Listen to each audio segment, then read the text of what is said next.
Bonjour YouTube, je vais à nouveau aujourd'hui vous parler d'un de mes couteaux qui est le Carcajou de Tony Lopez que vous avez déjà vu dans une de mes précédentes vidéos.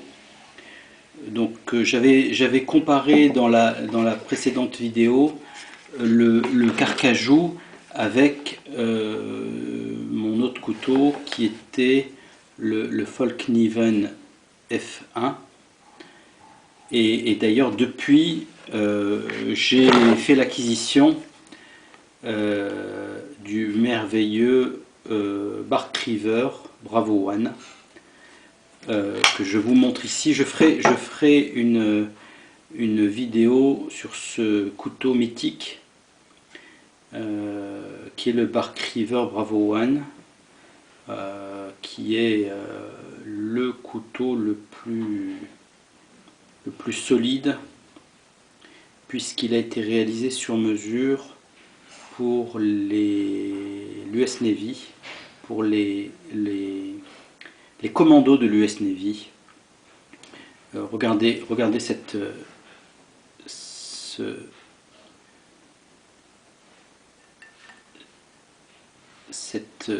lame convexe et cette épaisseur de lame qui est fabuleuse. Donc je ferai une revue spéciale sur le Bark River Bravo One.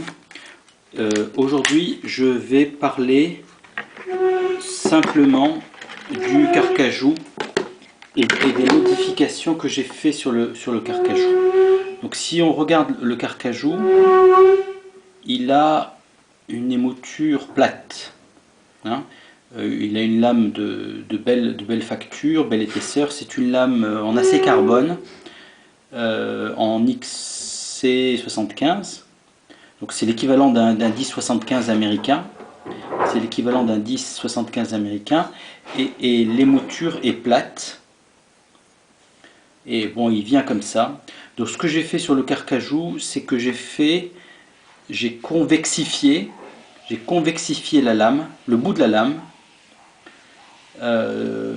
Parce que après avoir utilisé et le Folkniven qui a une lame convexe et le Bravo One qui a lui une lame hyper convexe, je voulais que le Carcajou aussi dispose d'un tranchant convexe. Bon, c'est impossible de faire une lame convexe à partir d'une lame plate, mais on peut modifier le tranchant de façon à ce qu'il soit convexe. Alors, l'avantage d'un tranchant convexe, c'est qu'il garde son tranchant plus longtemps que les autres tranchants. L'autre avantage, et là je vais vous montrer, c'est que on l'affûte avec moi je l'affûte avec un morceau de néoprène. D'accord, vous voyez, c'est du néoprène. Alors c'est du néoprène tout simplement découpé dans une vieille combinaison de plongée, tout simplement. Voilà, la preuve, ça c'est le côté de la combinaison. Donc c'est du néoprène assez mou, c'est du néoprène 5 mm d'une combinaison de plongée. Donc je l'ai découpé, c'est la taille, c'est pile poil la taille d'une enveloppe. Regardez, c'est pile poil la taille d'une enveloppe. Donc j'ai déposé l'enveloppe sur le néoprène, j'ai tracé et j'ai découpé. Donc ce qui fait un morceau de néoprène de la taille de l'enveloppe. Et ensuite pareil, vous prenez du papier de verre. Donc là c'est du papier de verre grain 600, papier de verre grain 800, papier de verre grain 1200, et vous découpez aussi pareil, taille d'une enveloppe. Vous découpez votre papier de verre taille d'une enveloppe. dans les feuilles de papier de verre. Et donc vous obtenez, ce que j'ai ici, hein, j'en ai un paquet, vous obtenez des feuilles de papier de verre. Et donc votre système pour aiguiser, voilà, c'est ça. C'est rien, hein, c'est léger, ça passe partout, on peut l'avoir tout le temps. Donc voilà. Alors effectivement, moi je prends 600, 800 et 1200. Je ne descends pas en dessous de 600 parce que mes lames sont toujours en bon état. Donc il n'y a pas besoin de faire de grosses réparations, on va dire, sur les lames. Par contre, si vous avez besoin de faire des grosses réparations sur les lames parce que pour une raison ou une autre vous avez un éclat, ce qu'on appelle en anglais un chipping, il faut peut-être descendre dans les 400, 320, dans le grain 300, 320 pour refaire la lame avant de remonter dans les grains pour aiguiser. Alors, comment on fait? C'est simple. Vous posez le papier de verre sur le néoprène, vous posez la lame bien à plat et vous tirez plusieurs fois. Moi je fais 10 fois dans un sens, sans pression, hein, sans pression aucune. C'est limite le poids de la lame, qui fait le travail. Donc 10 fois dans un sens, puis 10 fois dans l'autre sens.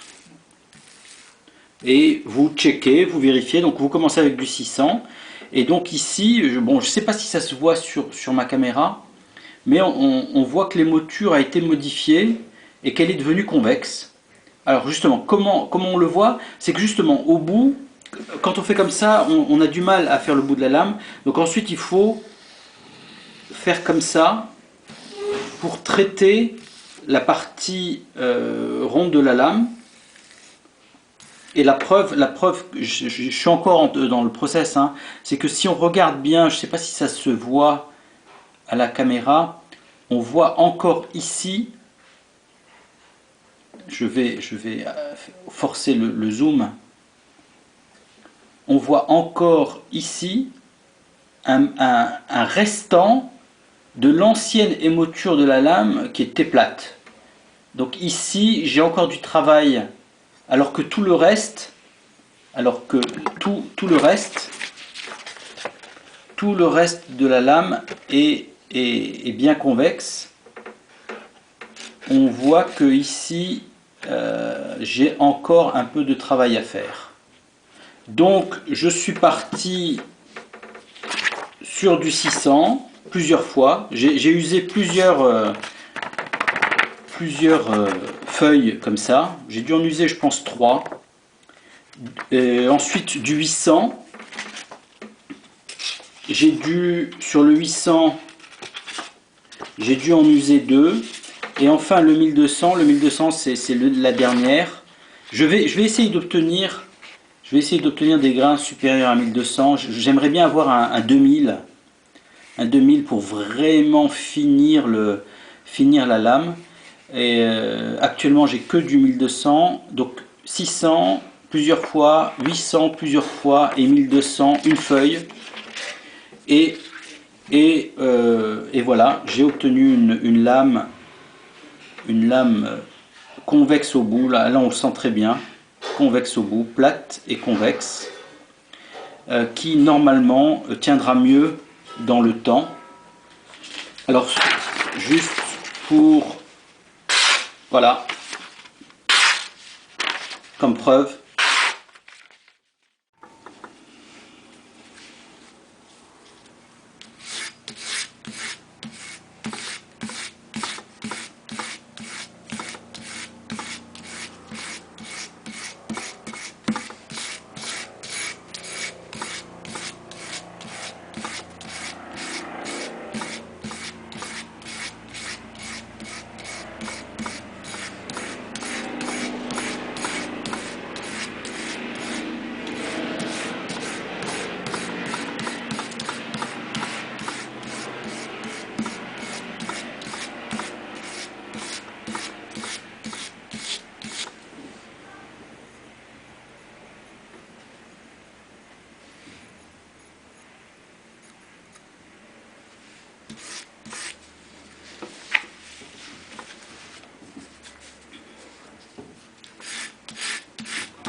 Donc ça y est, j'ai terminé la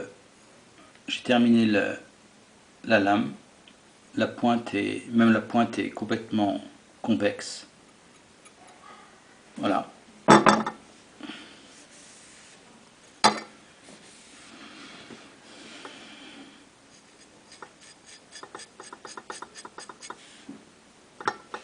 Et voilà.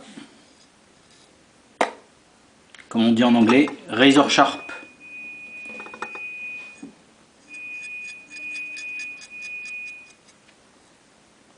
Ça rase. Voilà. Merci pour avoir suivi cette vidéo sur le carcajou de Tony Lopez. Prochaine vidéo, on verra peut-être ce superbe couteau qu'est le Bark River, son histoire et ses qualités. Ok, merci YouTube, au revoir, à bientôt.